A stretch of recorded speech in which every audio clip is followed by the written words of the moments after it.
Welcome back to Sushma ಕುಟುಂಬ channel. ಎಲ್ಲರೂ ಹೇಗಿದ್ದೀರಾ?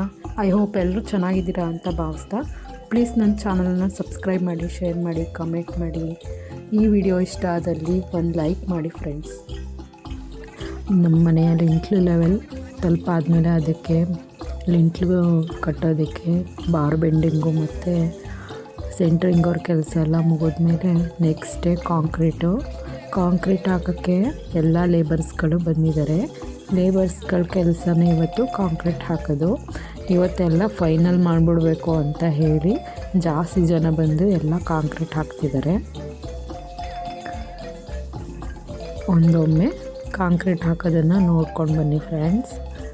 ನೋಡಿ, ಈ ಥರ ಇಟ್ಟಿಗೆಗಳನ್ನ 9 ಇಂಚಿನ ಗೋಡೆ ಮತ್ತು ಸಜ್ಜಗಳನ್ನ ಬೇರ್ಪಡಿಸೋಕ್ಕೋಸ್ಕರ ಈ ಥರ ಮಧ್ಯದಲ್ಲಿ ಇಟ್ಟಿಗೆಗಳನ್ನ ಇಟ್ಟು ಆ ಪಕ್ಕದ ಸೈಡು ಮತ್ತು ಈ ಸೈಡು 2 ಸೈಡನ್ನು ಬೇರ್ಪಡಿಸೋಕ್ಕೋಸ್ಕರ, ಅಂದರೆ ಡಿವೈಡ್ ಮಾಡೋಕ್ಕೋಸ್ಕರ ಕಾಂಕ್ರೀಟ್ನ ಹಾಕ್ತಿದ್ದಾರೆ ಮತ್ತು ಇಟ್ಟಿಗೆಗಳನ್ನ ಇಟ್ಟಿದ್ದಾರೆ.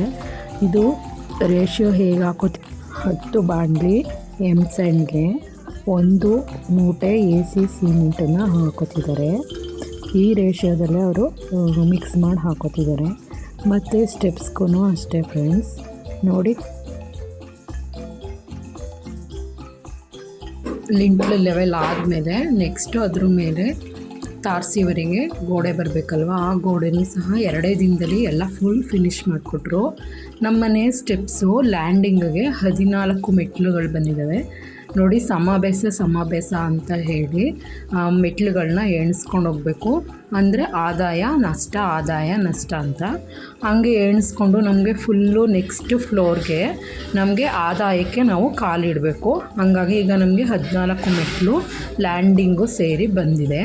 ನೀವು ಅಷ್ಟೇ ಫ್ರೆಂಡ್ಸ್, ಯಾರೇ ಆದರೂ ಅಷ್ಟೇ ಸ್ಟೆಪ್ಸ್ನ ಸಮಾಬೇಸ ಅಂತ ಲೆಕ್ಕ ಹಾಕ್ಕೊಂಡು ಯಾವತ್ತೂ ಬೆಸ ಸಂಖ್ಯೆಯಲ್ಲೇ ಇಟ್ಕೊಂಡು ನಾವು ನೆಕ್ಸ್ಟು ಲ್ಯಾಂಡಿಂಗ್ಗೆ ಮತ್ತು ನಾವು ಮನೆ ಒಳಗಡೆ ಕಾಲು ಇಡೋಷ್ಟರಲ್ಲಿ ನಾವು ಲಾಭದಲ್ಲಿ ನಾವು ಕಾಲಿಡಬೇಕು. ನೋಡಿ, ಈ ಥರ ನೆಕ್ಸ್ಟು ಮೌಲ್ಡಿಂಗ್ವರೆಗೆ ತಂದು ಇಟ್ಟಿದ್ದಾರೆ. ಇದಾದಮೇಲೆ ನೆಕ್ಸ್ಟು ನಮಗೆ ಕೆಲಸನೇ ಬಾರ್ ಬೆಂಡಿಂಗ್ ಅವ್ರು ಬಂದು ಅವ್ರ ಕೆಲಸ ಮಾಡೋದು ಮತ್ತು ಸೆಂಟ್ರಿಂಗ್ ಹೊಡೆಯೋದು ಸುತ್ತ. ಅದಾದಮೇಲೆ ನಾವು ಮೋಲ್ಡಿಂಗ್ ಹಾಕಬೇಕು. ಇದೇ ನಡುವೆ ಎಲೆಕ್ಟ್ರಿಷಿಯನ್ ವರ್ಕು ಸಹ ನಡೆದಿರುತ್ತೆ. ಎಲೆಕ್ಟ್ರಿಷಿಯನ್ ವರ್ಕ್, ಈ 3 ವರ್ಕು ನಡೆದಾದಮೇಲೆ ನಾವು ನೆಕ್ಸ್ಟು ಮೋಲ್ಡಿಂಗ್ ಕೆಲಸ ಸ್ಟಾರ್ಟ್ ಮಾಡಬೇಕು. ಇಲ್ಲಿವರೆಗೆ ನಮಗೆ ಎಷ್ಟು ಖರ್ಚಾಗಿದೆಯಪ್ಪ ಅಂತಂದರೆ ನೆಕ್ಸ್ಟ್ ವಿಡಿಯೋದಲ್ಲಿ ನಾನು ಹೇಳ್ತೀನಿ ಎಷ್ಟು ಖರ್ಚಾಗಿದೆ ಅಂತ. ನಾವು ನಮ್ಮ ಮನೆಯ ಕಟ್ಟಡಕ್ಕೆ ಫುಲ್ಲು ಸೆಕೆಂಡ್ ವಾಶ್ ಸ್ಯಾಂಡನ್ನ ಬಳಸಿದ್ದೀವಿ. ನೀವು ಯಾರೆಲ್ಲ ಸೆಕೆಂಡ್ ವಾಶ್ ಸ್ಯಾಂಡ್ ಬಳಸ್ತಾ ಇದ್ದೀರಾ ಅವರೆಲ್ಲರೂ ಈ ವಿಡಿಯೋಗೊಂದು ಲೈಕ್ ಮಾಡಿ, ಮತ್ತು ಹಾಗೆಯೇ ಸೆಕೆಂಡ್ ವಾಶ್ ಬಳಸ್ತಿದ್ದೀನಿ ಅಂತ ಅನ್ನೋರೆಲ್ಲ ಒಂದು ಕಮೆಂಟ್ ಮಾಡಿ ಫ್ರೆಂಡ್ಸ್. ಸೆಕೆಂಡ್ ವಾಶ ಬಳಸ್ಬೋದಾ ಅಂತ, ಇಲ್ಲಾಂದರೆ ಫಸ್ಟ್ ವಾಶ್ನೇ ಹಾಕಿದ್ರೂ ಓಕೆ ಆಗುತ್ತಾ ಅಂತ. ಇನ್ನು ಬಂದು ನಾವು ಇದಕ್ಕೆಲ್ಲ ಪೂರ್ತಿ ನಾವು ಕಟ್ಟಡಕ್ಕೆಲ್ಲ ACC ಸಿಮೆಂಟ್ನೇ ನಾವು ಯೂಸ್ ಮಾಡಿರೋದು. ಇದಕ್ಕೆಲ್ಲ ಎಷ್ಟು ಕಾಸ್ಟ್ ಆಯಿತು ಅಂತ ನಾನು ನೆಕ್ಸ್ಟ್ ವಿಡಿಯೋದಲ್ಲಿ ಶೇರ್ ಮಾಡ್ತೀನಿ. ನೋಡಿ, ಇಲ್ಲಿ ಗೋಡೆ ಹತ್ರ ಒಂದು ಪೈಪ್ ಕಾಣಿಸ್ತಿದೆಯಲ್ವ, ಇದು ಕಿಚನ್ಗೆ ಬರುತ್ತೆ. ನೆಕ್ಸ್ಟು ನಾವು ಪ್ಲಮ್ಮಿಂಗ್ ವರ್ಕ್ ಮಾಡಬೇಕಾದ್ರೆ ಎಕ್ಸಿಸ್ಟ್ ಫ್ಯಾನ್ ಹಾಕೋಕ್ಕೋಸ್ಕರ, ಇಲ್ಲ ಅಂತ ಅಂದರೆ ಚಿಮ್ನಿ ಹಾಕೋಕ್ಕೋಸ್ಕರ ಅಲ್ಲಿ ಆ ಮೂಲಕ ನಾವು ಒಂದು ಪೈಪ್ ಹಾಕಿ ಹೊರಗಡೆ ಹವೆನ ಎಕ್ಸಿಸ್ಟ್ ಮಾಡ್ಬೋದು. ಅದಕ್ಕೋಸ್ಕರ ನಾವು ಮುಂಚೆನೇ ಪ್ಲ್ಯಾನ್ ಮಾಡಿ ಅಲ್ಲಿಗೊಂದು ಪೈಪ್ ಹಾಕ್ಸಿದ್ವಿ. ಇದರಿಂದ ಪ್ಲಮ್ಮಿಂಗ್ ಕೆಲಸ ತುಂಬ ಈಸಿ ಆಗುತ್ತೆ ಮತ್ತು ಗೋಡೆಗೆ ಯಾವುದಕ್ಕೂ ಸಹ ಡ್ಯಾಮೇಜ್ ಆಗೋಲ್ಲ. ನೀವು ಇದೇ ಥರ ಮುಂಚೆನೇ ಒಂದು ಪೈಪ್ ತಂದು ಹಾಕ್ಕೊಳ್ಳಿ ಫ್ರೆಂಡ್ಸ್.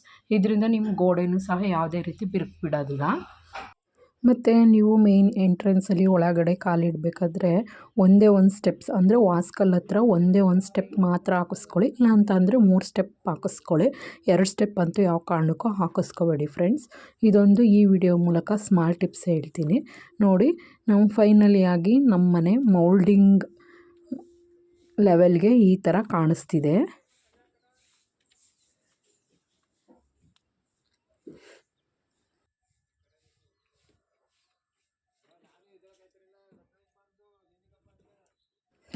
ಯಾರೆಲ್ಲ ಈ ವಿಡಿಯೋ ನೋಡ್ತಾ ಇದ್ದೀರಿ ಅವ್ರಿಗೆಲ್ಲ ಧನ್ಯವಾದಗಳು ಫ್ರೆಂಡ್ಸ್. ಪ್ಲೀಸ್ ನನ್ನ ಚಾನಲ್ನ ಸಬ್ಸ್ಕ್ರೈಬ್ ಮಾಡಿ, ಶೇರ್ ಮಾಡಿ, ಕಮೆಂಟ್ ಮಾಡಿ, ಸಾಧ್ಯವಾದರೆ ಒಂದು ಲೈಕ್ ಮಾಡಿ ಫ್ರೆಂಡ್ಸ್.